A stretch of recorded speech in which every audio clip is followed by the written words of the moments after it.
Salut, c'est Sefegom, je suis hyper content de te retrouver. Aujourd'hui, je vais te faire la recette de l'ossobuco. Alors, l'ossobuco, c'est une recette milanaise, plat familial plutôt à base de tomates braisées au vin blanc et surtout avec du jarret de veau. Voilà. J'ai décidé de faire la recette assez simplement, mais quand même avec une petite touche familiale. Donc, j'ai mis quelques ingrédients qui m'ont été recommandés par ma maman. Et voilà, et donc je partage ça avec toi pour essayer de te rendre la cuisine facile, accessible, la bonne cuisine avec des légumes et des bonnes choses. Les ingrédients.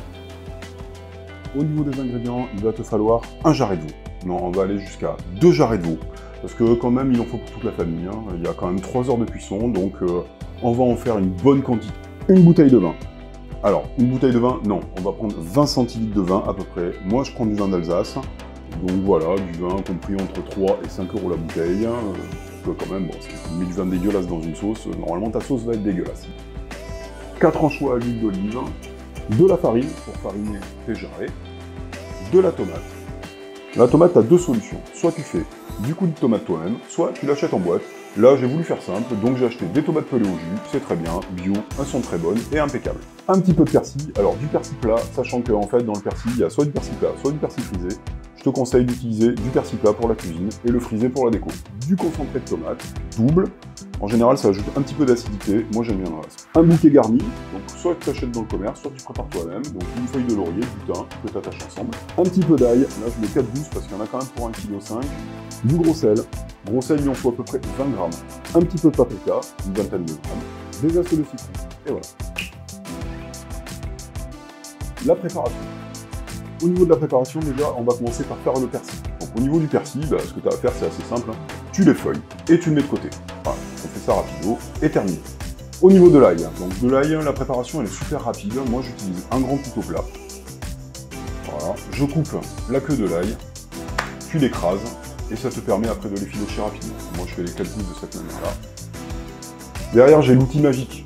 Cet outil magique, c'est le presse-ail. Moi, je te recommande d'en acheter un, j'aime bien. Alors là, il se trouve que ça sert un peu à rien parce que je l'ai acheté, mais je sais pas, j'avais envie d'utiliser un presse-ail et de te montrer à quel point c'était super. Donc j'ai utilisé un presse-ail. Voilà, donc tu presses l'ail. Allez, maintenant, on va passer au hachage. Donc pour le hachage, tu mets ton persil, ton ail, tes 4 anchois, le gros sel, une partie du gros sel, pas tout, et un petit filet d'huile d'olive pour pouvoir mélanger tout ça. Tu fermes, et tu haches, et terminé. On en a fini avec la préparation, maintenant on va passer à la cuisson. Donc déjà, pour pouvoir faire la cuisson, moi je prends une très grosse cocotte, une cocotte en fonte que j'ai depuis très longtemps. Alors si t'en as pas, je te recommande d'en acheter, parce que vraiment c'est indestructible, tu l'as pour la vie. Alors c'est pas donné, ça vaut entre 100 et 200 €, mais par contre c'est indestructible. C'est pas comme les poêles avec des revêtements. Donc dedans, tu mets un petit peu d'huile d'olive. Et tu mets le sel, le gros sel qui te reste. Pour pouvoir faire dorer tes jarrets. Donc, un jarret, 2 jarrets. Tu les fais dorer tranquillement, à peu près 2-3 minutes par face. Au bout de 2-3 minutes, tu tournes les jarrets. Et voilà, tu les refais dorer pendant 2-3 minutes encore. Je vais te laisser profiter de l'image parce que j'aime bien, en fait, quand ça cuit comme ça.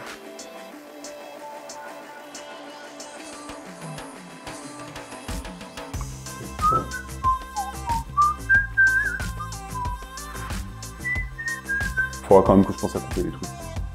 Tu rajoutes le vin blanc. Une fois que tu as rajouté le vin blanc, tu le laisses réduire pendant 3-4 minutes. Voilà, le temps que l'alcool s'évapore et que l'eau réduise un petit peu. Tu rajoutes le coulis de tomate. Ta préparation de tomate. Tu mélanges un petit peu. Tu rajoutes ta purée d'anchois que tu as faite juste au préalable. Ensuite, le coulis de tomate.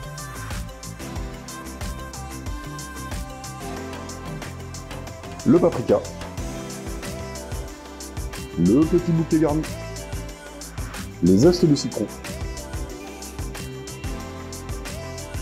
et tu rajoutes de l'eau en fait pour que tout soit recouvert, parce que ça va cuire pendant 3 heures, donc il y a quand même de la vapeur et de l'eau qui va partir, et une fois que c'est fait, tu recouvres, et tu laisses ta cuisson aller pendant au moins 2h30, 3 heures. À mi-cuisson, tu jettes un œil quand même pour voir ce qui se passe. Ok, donc on voit que la sauce est belle, voilà, ça commence à donner envie. Intéressant. Moi en tout cas, ça me donne envie d'en manger. Et il se trouve que je l'ai déjà mangé, il était excellent. Allez, maintenant on a terminé pour la préparation, on va faire le dressage. Au niveau du dressage, j'ai choisi de prendre une plaque en ardoise. J'avais que ça sous la main. Et j'ai préparé un petit riz. Voilà, donc un petit riz blanc, et j'avais décidé de faire une préparation un peu genre cratère qui coule. Tu prends un bel os à moelle, 2-3 beaux morceaux, et tu finis avec un petit peu de sauce sur ton riz.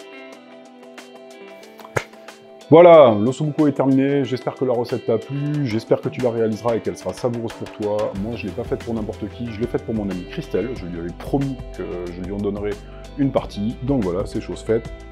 Donc Christelle, normalement, je poste la vidéo ce soir, ce qui fait que normalement demain, tu devrais pouvoir t'organiser pour pouvoir à midi manger cet ossobuco que j'ai fait pour toi. Et grâce à toi, j'ai fait une deuxième vidéo. Merci beaucoup, à la prochaine, allez bye.